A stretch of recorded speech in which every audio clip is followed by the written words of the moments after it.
Blessed People, lo lagi menyaksikan Christian Daily Channel. Jangan lupa siapin Alkitab dan buku catatannya ya. Kopi sama teh juga boleh, biar makin santuy. Oke deh, kita intro dulu guys.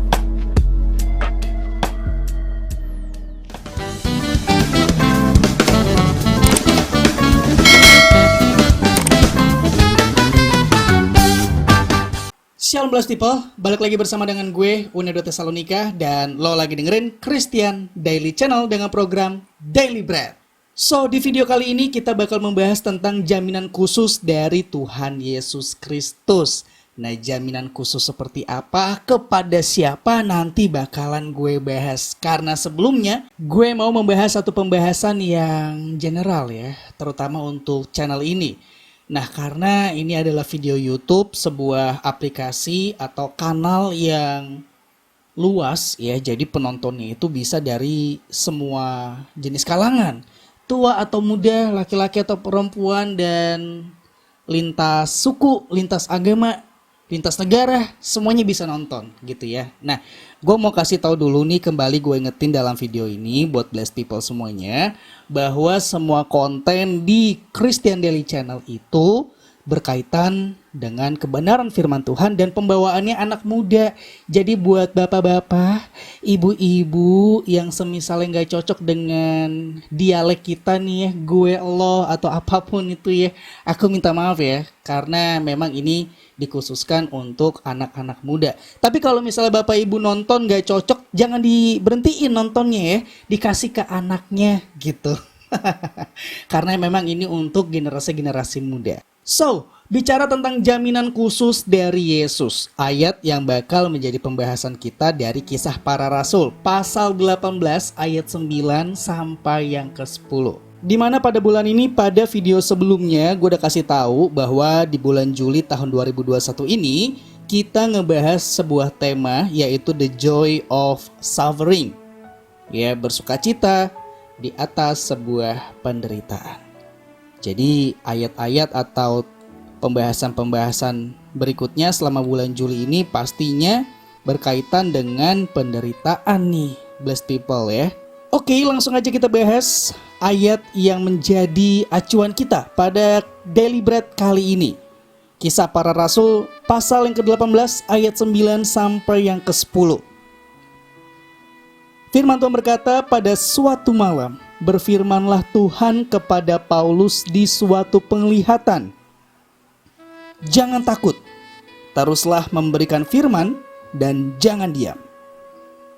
Sebab aku menyertai engkau, dan tidak ada seorang pun yang akan menjamah dan menganiaya engkau, sebab banyak umatku di kota ini. Yes, ini adalah jaminan dari Tuhan. Tuhan memberikan perintah, Tuhan memberikan sebuah jaminan kepada Paulus supaya jangan takut dan jangan pernah diam. Gak akan ada satu orang pun yang bakal menjamah engkau dan menganiaya engkau, karena banyak orang-orangku di kota ini. Nah, kalau bicara tentang ketakutan, sebenarnya orang Kristen, anak Tuhan, orang percaya itu boleh gak sih takut? Menurut gua, orang Kristen, anak Tuhan boleh takut. Bukan boleh, tapi wajar, karena kita masih tinggal di daging ini. Jadi ketakutan itu pasti masih bisa muncul. Cuman yang menjadi pembeda kita ini mengenal Kristus Yesus atau enggak adalah ketakutan itu hanya muncul atau menguasai kita. Ini adalah dua hal yang berbeda, Blessed People. Yesus juga waktu di dunia, dia ada mengalami ketakutan. Tapi dia tidak dikuasai oleh ketakutan. Kelihatan dari mana? Keputusan. Atau lebih sederhananya, kelihatan dari isi doanya. Bapak-bapak, kalau boleh ya, janganlah kasih pencobaan ini sama aku. Tapi bukan kehendakku yang jadi, tapi kehendakmu yang jadi. Itu kata Yesus. Ya. Nah, kita pun harus memiliki prinsip atau model yang sama, Blessed People. Ketakutan sekali lagi itu boleh aja menghampiri kita. Tapi dia nggak boleh menetap dalam hati kita. Dia nggak boleh menguasai kita. Dan kita harus selalu berkata, bukan kehendakku yang jadi Tuhan, tapi kehendak-Mu.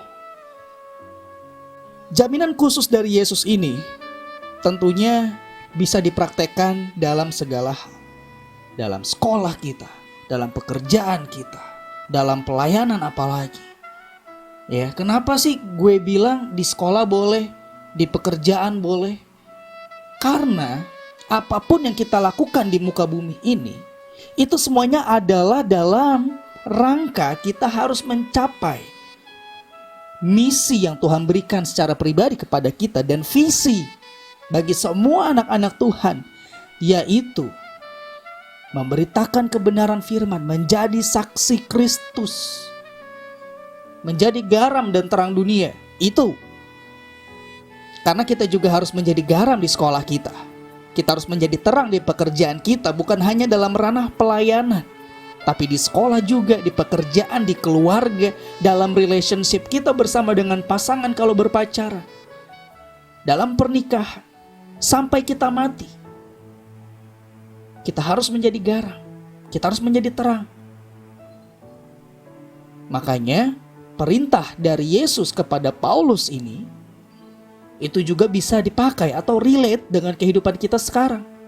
Jangan pernah takut, jangan pernah khawatir ketika engkau sekolah, menjalankan visi misi sorgawi untuk menjadi garam bagi teman-temanmu di sekolah, untuk menjadi garam dan terang di tempat engkau bekerja, bagi teman-teman sepekerjaanmu, bagi atasanmu. Dan kalau kita lihat apa yang menjadi kekhawatiran Paulus, Blessed People boleh membaca dari ayatnya yang pertama. Ya, di situ ada satu insiden ketika ada dua orang sahabatnya Paulus ini datang ke Korintus. Dia ingin memberitakan kebenaran firman dan akhirnya mendapatkan penolakan. Akhirnya mereka mengebas debu. Dan di sini akhirnya Paulus menjadi bimbang, takut, atau bertanya-tanya, kira-kira di Korintus ini firman Tuhan akan ditegakkan gak ya? Apa gue harus keluar aja, pindah lagi ke kota lain? Tapi Tuhan memberikan penjelasan yang sangat jelas, singkat, dan padat. Jangan takut, jangan diam. Teruslah bergerak, gak usah khawatir, karena gak bakal ada orang yang bisa menjamah lo, mencelakakan lo ya Paulus. Karena ada banyak orang-orang gue di sini. Tuhan Yesus memberikan jaminan itu kepada Paulus, kepada lo, dan kepada gue. Apapun masalah yang sedang kita alami, bisa gak sih kita fokusnya gak usah kepada masalah?